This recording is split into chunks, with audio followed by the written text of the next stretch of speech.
Hey guys, how you doing? This is EJ Uno, and I am back with a talk about being addicted to the toy haul, the toy hunt. I hope you guys like my thumbnail. Comment below if you like it. I got that from like Dave Chappelle when he's like playing like the crackhead or whatever. Everybody always says I look like Dave Chappelle, so I took that in like remembrance of watching Dave Chappelle and getting a get some crack. So I got that right there from that. So anyway, get into it. As you guys see, I have like my toy collection. Like I'm in the toy vault, what I call my toy vault. And as you see, I got like I'm gonna take a look right there to tip it up. You know, you got my Ninja Turtles right there. You got what is that? Is that more Ninja Turtles? Yeah, more Ninja Turtles. You got Thundercats, you got some Star Wars. Down here at this line, you got a whole bunch of like Master Universe, but not a whole bunch. You got my G.I. Joes with the Transformers. And taking a look, you know, you got some more Star Wars. That's my TV. And then you got some more Star Wars over there. Anyway, the whole point of saying that is because I wanted to talk about being addicted to the toy hunt. And how I really do think like Hasbro, Mattel, NECA, Super 7, whoever it may be, Funko Pops, whoever, should really appreciate what we do and listen to, you know, our needs out there as far as we are older. This is from our childhood. This is what we grew up off of. And so when we see it, it's crazy. Like, telling you the truth, like, I will see, like, the hardest dude. Like, not to be mean, but I would see, like, the hardest dude. You know, nobody taking it offensive. I can see the most dude who looks like a thug, who looks like, you know, just a preppy person, whatever. And I swear, when they see me, like, ringing out at the cash register, and they be like, man. Like, somebody told me, they're like, dude, I remember those Ninja Turtles. I used to grow up off of those. And it's just, like, it touches the heart of, like, any body out there, man, woman, who grew up off the 70s, the 80s, the 90s. It's just a wonderful feeling, you know what I'm saying, to see that, you know, we're still always a kid at heart. But, you know, I sit there and I'm like, man, am I getting too deep into it? Do I, like, financial wise, with the COVID-19 and, you know, us getting back on track with everything, I be thinking, and I'm sure I'm not alone, when, you know, when you're looking at something on eBay, you're looking out for the scalper prices. You don't want to pay the scalper prices, but you try to meet in the middle of what you don't want to pay and what they're willing for you to pay. And it's just always, it's just like a capture into being young, you know, being there when you were young, like collecting the things when you were young, when you were a kid, and and it's just like a humble place. And I remember telling my wife, my fiance, and she was just like, "Oh my gosh, like those, like I like you gotta have a man vault, because they're not gonna be in a bedroom or something like that." So I was like telling her, and I was like, and comment below if you like have a wife, and yes, she's for you collecting your things, but does she not want it in the bedroom? Does she want you to have your own little space? Do you have your own little space? Or, like, I swear, like, I'm looking for a house right now, and it's just like, I have to, it's like, more than anything, like, it's crazy. I look for the man vault. That's what I look for. I look for something I can just go and just have my moment. It's just like, in the bedroom with my wife, that's the bedroom. That's the relationship room. You know, my daughter has her room. Our dog has like his own spot, and it's just like, I gotta have my spot. Like, she wants a woman cave. I need a man cave. I need it because it's just I like coming in here, and it's just I like to just be able to stare at, like, man, I remember that, and it's good just to have it. It's good to just look at it and be like, man, this is just awesome. Like it gives a great feeling to you. And like, getting back to the financial part of it, it's just like, man, it's just like, when do you know when to stop? When do you know that it's like, okay, I've been spending a lot.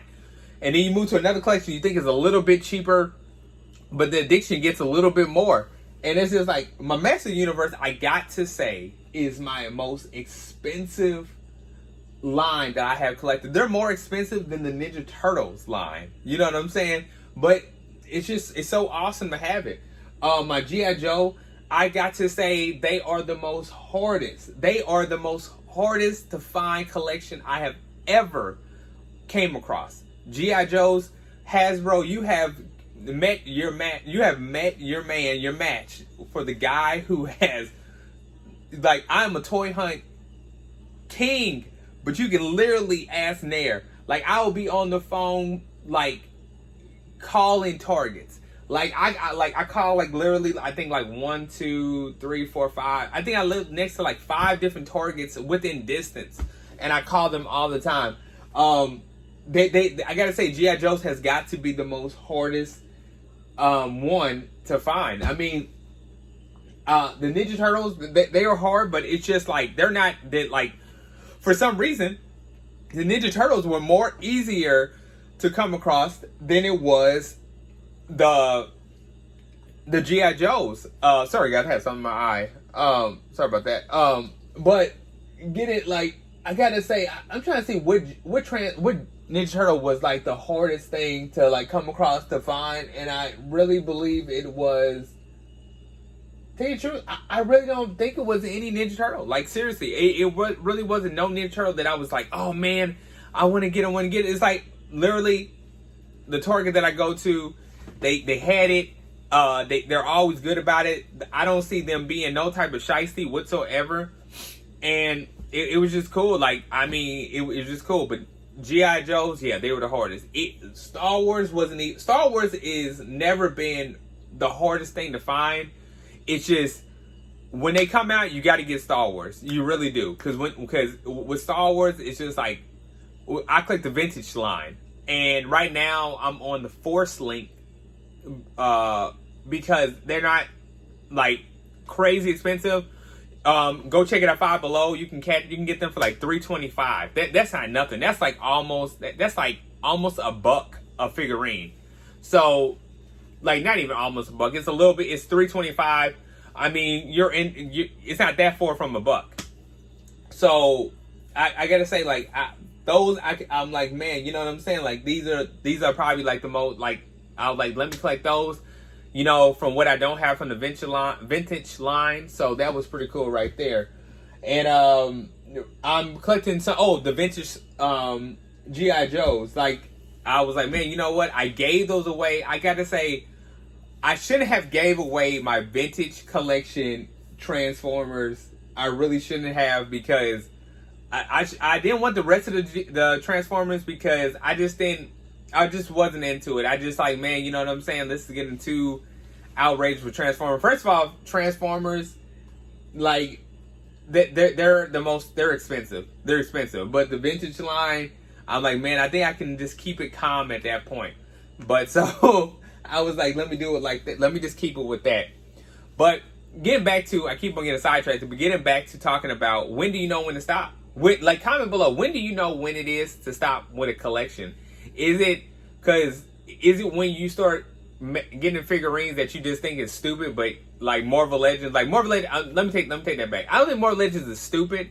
I just think they came out with a whole lot of unnecessary figurines, just because it was just, they were like having like an arm or having a leg, have a builder part in there, but I was collecting them so much that I didn't even know half of the ones. Like, the Master Universe, like, I know some of them, but they all look cool to me. Like, they all do. But for some reason, the Marvel Legends, the Marvel Legends, they just didn't look good to me like that.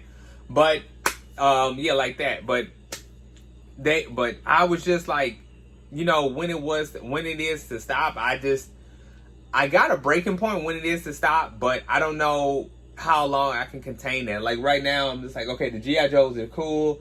I just gonna wait for the next wave to come out. So we'll see what's going on with that.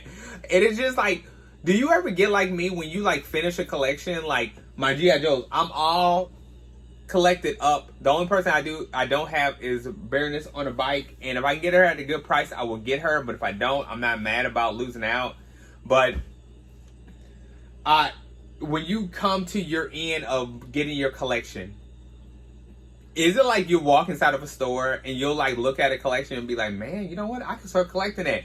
And it don't be nothing that you would be interested in. You just know that your the wave, like the wave 2 or wave 3 that's supposed to be coming out is long down the line. And then you're just like, man, the addiction's getting real. Let me just try to collect something else. That's literally how I fell into like the Transformers that I gave away, that I was just like, I was looking for some more G.I. Joes, or I was looking for my other wave of the Master of the Universe that's supposed to come out with E Man-Face and Scare Glow and all them. But I was like, man, you know what?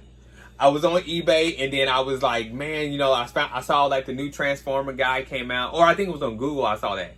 But anyway, I was just like, man, my daughter had to stop me. She's like, you're not even, Dad, you're not even into that line. Like, you just want to have something to spend your money on. And then that's how I knew that addiction, the toy haul, it was real. It was real. But I got to say, if you're a toy hunt or toy haul guy like myself, just think about this for one moment. It's people out there who drink, who are alcoholics, and they spend their money on drinks and alcoholics, and they can't get that back. They can't look around and say, man, look at this drink, look at this drink. Like, they can have a wine, you know, closet and have all the wines, but at some point they're going to get drunk up. They're going to be something like that. But it's just like, you know, they can't, you know what I'm saying? Like, it's alcoholics out there. I'm not alcoholic, thank God. It's people out there who are addicted to drugs, weed, coke, all those things. And they buy those things, they can't get it back. It's people out there who just have strange addictions that aren't anything. But the fascinating thing about us being toy hunts and being like that is just like, we can collect something and we can look back and see what we have. And like me, with keeping some of my stuff in packaging, you can turn around and make money off of this stuff. It's like an investment. It's like you get something from your toy, you know, childhood, but you can still turn around and make money off of that. Like I was telling my wife, I was like, you can't turn around and be a smoker or be a cigarette smoker or be an alcoholic and turn around and make money. Like, literally, I'm like investing. I'm like, this is my stock market. I'm investing and I'm loving it. And being like McDonald's, and I'm loving it. And I'm, you know what I'm saying? I'm just enjoying it. So, you know what I'm saying? So I just want to know, like, is the addiction real for you?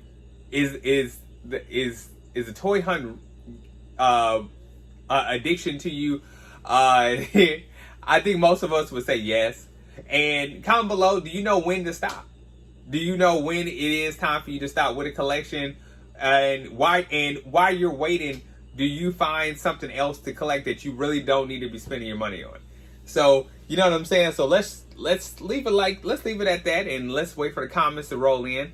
And don't forget to like, subscribe, hit that bell button, and I'll be back with more.